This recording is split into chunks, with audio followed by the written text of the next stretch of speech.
And early voting is not just happening in Florida. It is taking place across the country, as Phil mentioned. People already lining up to vote in critical swing states like North Carolina, Nevada, and Ohio. Take a look at this. It's estimated that through this morning, more than 6 million people have already voted. So are there any trends we can take away from those ballots? Dr. Michael McDonald is an associate professor at the University of Florida. Doctor, good to see you today. Great to be with you, Shannon. All right, let's talk about North Carolina. I know you've really dug into the data about early things, what's going on there, what we're seeing versus 2012. What can you tell us?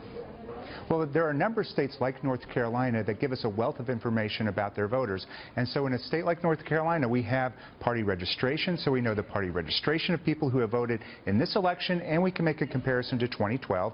And in a state like North Carolina, we also have gender, age, and race. Now all states all have that information, but that's something that's special that we have in North Carolina. And what we can tell from the data so far in North Carolina is that up to that mail balloting period, the in-person early voting period began on Thursday, the Democrats were performing better than 2012. Republicans were performing worse than 2012 in the state. And that changed with the in-person early voting. Republicans had a slight lead in the mail ballots going into that Thursday. Democrats, like happens most places with in-person early voting, took a commanding lead once they had the in-person early voting going underway.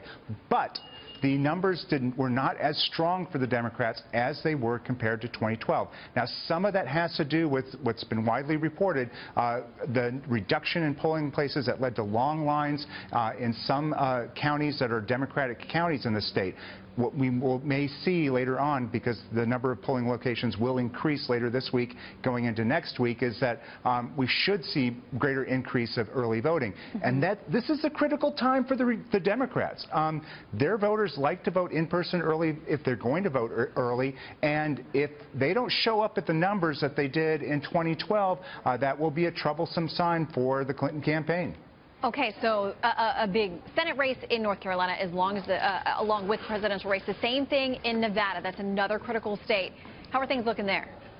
Well, there it's looking better for the Democrats because there haven't been the same changes in the number of polling locations. And after the first day of voting that happened on Saturday, and the state started reporting the numbers out, things look good for the Democrats. They look at least on par, if not better than 2012 in some of the key counties, and Republicans are actually slightly off of their 2012 levels. If that, again, persists through to Election Day and on Election Day itself, that would spell trouble for the Trump campaign. Okay, I want to quickly touch on California. No surprise there, the Democrats will be doing well. But interesting number there that the Latino population, the mail-in balloting is up 45% over 2012.